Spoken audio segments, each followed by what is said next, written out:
Friends, आपका स्वागत है हमारे चैनल पर। मेरा नाम है ध्रुव और आप देख रहे हैं द लर्नर्स कम्युनिटी। आज की वीडियो में हम बात करेंगे थर्ड सेमेस्टर के बीए ऑनर्स इंग्लिश का एक सब्जेक्ट जिसका नाम है विक्टोरियन लिटरेचर और ये आपका यूनिक पेपर कोड है। आज की वीडियो में हम इस सब्जेक्ट इंग्लिश के सब्जेक्ट का लास्ट ईयर का क्वेश्चन पेपर कवर अप करेंगे, देखेंगे कि किस टाइप के क्वेश्चन आते हैं, क्या पूछा जा सकता है और क्वेश्चन पेपर की मार्किंग एग्जाम का पैटर्न भी आपके लिए हम इस वीडियो में कवर अप करेंगे। तो काफी ज्यादा इंपॉर्टेंट वीडियो होने वाली है, वीडियो को कंप्लीट देखिएगा। लास्ट ईयर का क्वेश्चन पेपर है, मतलब कि इस क्वेश्चन पेपर में से क्वेश्चन जो है उनके रिपीट होने के चांसेस काफी ज्यादा हैं। तो इस क्वेश्चन पेपर में दिए गए सारे क्वेश्चन आपको एक बार कवर अप करने हैं ताकि आपकी हेल्प हो जाए एग्जाम से पहले। ठीक है, रिवीजन भी आप इस क्वेश्चन पेपर के थ्रू कर सकते हैं। 3 घंटे का आपको टाइम दिया जाएगा। 90 नंबर का जो है आपका क्वेश्चन पेपर होगा और ये जो क्वेश्चन पेपर है 2 पार्ट्स कंटेन करता है। ठीक है, बोथ पार्ट्स आर कंपलसरी, दोनों के दोनों पार्ट आपको कंप्लीट करने हैं। ठीक है, अटेंड करने हैं। मतलब candidate have to answer all question from part A and 3 question from part B. सारे के सारे क्वेश्चन के आंसर देने हैं पार्ट ए में और 3 क्वेश्चन के आंसर देने हैं पार्ट बी में। पार्ट ए में 10 नंबर के हर एक क्वेश्चन है, पार्ट बी में 20 नंबर का हर एक क्वेश्चन है। तो आपका पार्ट बी जो होगा वो सीधा सीधा होगा 60 नंबर का और पार्ट ए होगा आपका 30 नंबर का। ठीक है, 90 नंबर का आपका क्वेश्चन पेपर जो है वो हो जाएगा इस तरह से। अगर हम पार्ट ए की अगर हम बात करें तो पार्ट ए में क्वेश्चन नंबर 1 जो है उसमें ए और बी में पूछा गया है, ए और बी दिया गया है जिसमें और के ऑप्शन के साथ है, मतलब आपको कोई भी एक या फिर ए या फिर बी अटेम्प्ट करना है। क्वेश्चन क्या है? Short note on low Lowood. ठीक है, आपको लोवुड के ऊपर कोई शॉर्ट नोट लिखना है 10 नंबर के अकॉर्डिंग। मतलब शॉर्ट नोट का मतलब संक्षिप्त टिप्पणी होता है। ठीक है, तो लोवुड जो है उसके ऊपर आपको एक्सप्लेनेशन देनी है। उसके बाद यहाँ पे आपका बी में अगर आप देखें तो यहाँ पे आपको आइडेंटिफाई करना है, कॉन्टेक्चुअलाइज करना है, क्रिटिकली कमेंट करना है ऑन फॉलोइंग लाइंस। यहाँ पे आपको जो लाइंस है या फिर हम कहें कि पैराग्राफ के टाइप का ये पोम सी दी गई है। ठीक है, इसके ऊपर आपको पहले तो आइडेंटिफाई करना है कि ये कौन से चैप्टर या कहाँ से उठाई गई है, किसने इसको लिखा है, ये सारी चीजें। फिर कॉन्टेक्चुअलाइज करना है। ठीक है, इसका विवरण आपको देना है, इसमें क्या बताया गया है, किस चीज के बारे में बात करी गई है और आखिर में क्रिटिकली कमेंट इस चीज के ऊपर आपको करना है इन लाइंस के बारे में। तो ये हो जाता है आपका क्वेश्चन नंबर 1।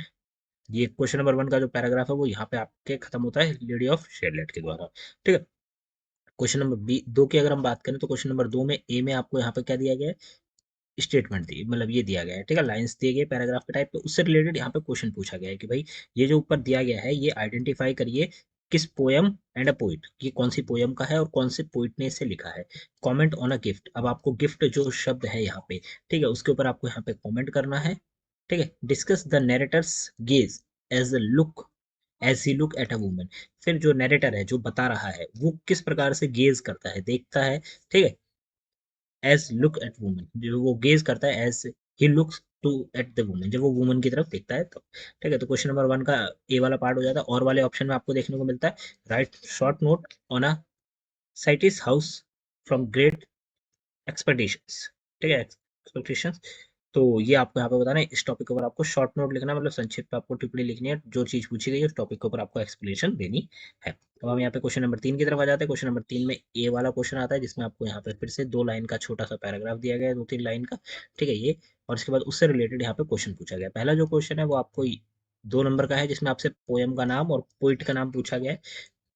जो दूसरा क्वेश्चन है उसी में उसमें आपसे पूछा गया explain the intentions of poet, intentions of poet, poet के इंटेंशंस क्या थे। ठीक है, वो आपका 3 नंबर का है। और तीसरा जो क्वेश्चन आपका आता है वो आता है comment on the significance of a pain and love as elaborated by poet. जो पोइट है उसने इलेबोरेट किया है किसको? पेन और लव को, मतलब दर्द और प्यार को इलेबोरेट किया है। तो उसके जो महत्व है, सिग्निफिकेंस है, वो आपको यहाँ पे बताने हैं। ये आपका 5 नंबर का हो जाता है। ये दो 3 5 नंबर और फिर 5 नंबर 10 नंबर का आपका ये क्वेश्चन हो जाता है। क्वेश्चन नंबर 3 जो है वो और के ऑप्शन देखने को मिलता है, तो चाहे तो आप ऊपर वाला ए अटेम्प्ट कर सकते हैं, चाहे तो आप बी वाला अटेम्प्ट कर सकते हैं। बी में क्या पूछा गया?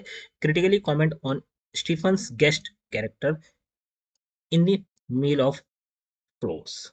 ठीक है, मील ऑफ फ्लोस में the meal on the floors में जो स्टीफन गेस्ट कैरेक्टर है, ठीक है, वो आपको यहाँ पे एक्सप्लेन करना है, उसके ऊपर क्रिटिकली कमेंट करना है। तो यहाँ पे आपका हो जाता है पार्ट ए कंप्लीट। अब हम यहाँ पे पार्ट बी की साइड आ चुके हैं। यहाँ पे पार्ट बी आ जाता है जो कि आपका सीधा सीधा जो है 60 नंबर का है। हर एक क्वेश्चन आपको 20 नंबर का क्वेश्चन है वो आपको करना है। 3 क्वेश्चन यहाँ से आपको अटेम्प्ट करना है। क्वेश्चन नंबर 4 जो आता है उसमें ए आपको दिया गया है। ए में क्या लिखा है? डिस्कस जेन आयर्स एज अ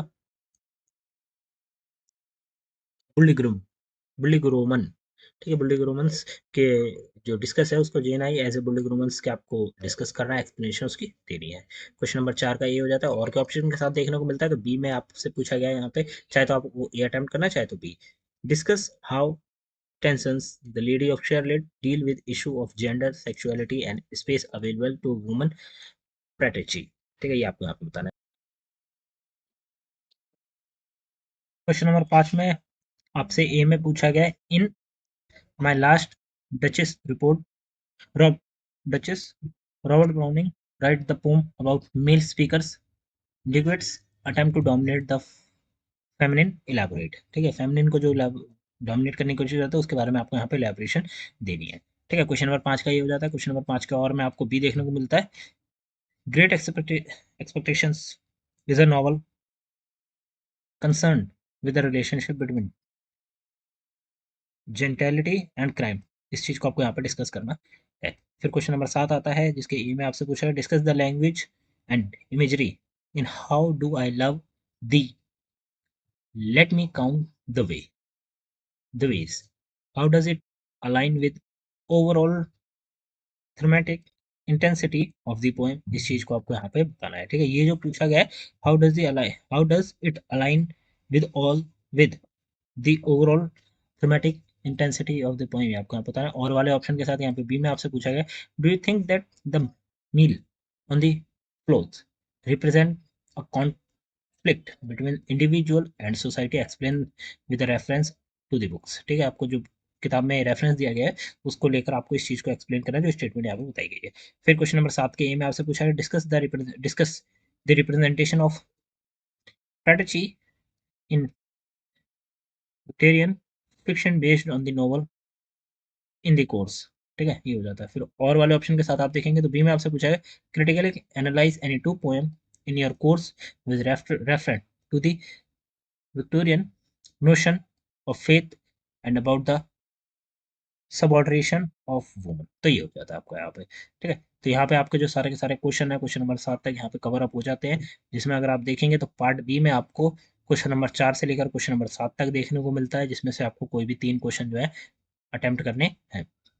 यहाँ पे जितने भी क्वेश्चन है सारे प्रीवियस ईयर में पूछे गए क्वेश्चन है, तो इनके रिपीट होने के चांसेस काफी ज्यादा हैं आपके इस सेमेस्टर में होने वाले एग्जाम्स के लिए। तो आप लोग इनको अच्छे से प्रिपेयर करके जाइएगा, क्वेश्चन की बेसिक डिटेल आप लोग पढ़ के जाइए, इजीली आप लोग आंसर बना के लिख पाएंगे। तो यहाँ पे आपका क्वेश्चन पेपर कंप्लीट होता है। हमारे चैनल को सब्सक्राइब करिए मोर अपकमिंग वीडियोस के लिए आपके एग्जाम से रिलेटेड। मिलते हैं अगली वीडियो में। Thanks for visiting my channel guys.